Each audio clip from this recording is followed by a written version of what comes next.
Now, thoughts lead to feelings and feelings lead to behavior. Now, when I repetitively think to myself, I'm unfortunate, I'm the victim, then I will feel as a victim.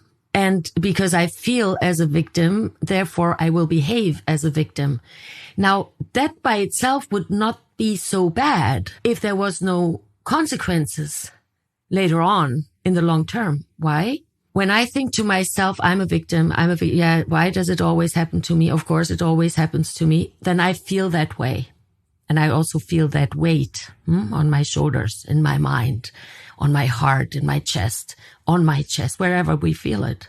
In my thinking, maybe some people consider it or experience it as, oh yeah, you know, that heavy cloud is just above me and it's wearing me down. It's so heavy. Now, then we start feeling as such, and then we will also, in our behavior, accept other people's behaviors that then victimize us. Yes. So therefore, a little thought has huge consequences. So if we as humans only knew how impactful our thoughts are, I seriously believe that we would choose so much more wisely the thoughts we think in the first place. And then in the second place, which thoughts we want to repeat over and again, and which one do we want to linger with for a longer period of time.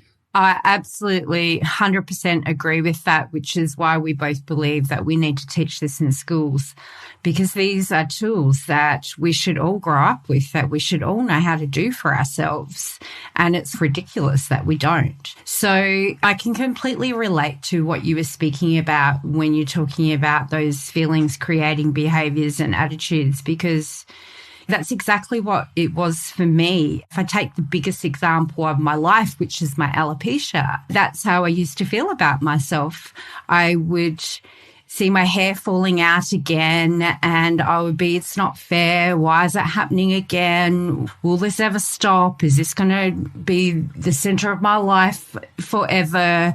I hate myself when my hair falls out and I hate the way I look and I feel full of shame from the sort of bigotry that I'd faced all my life.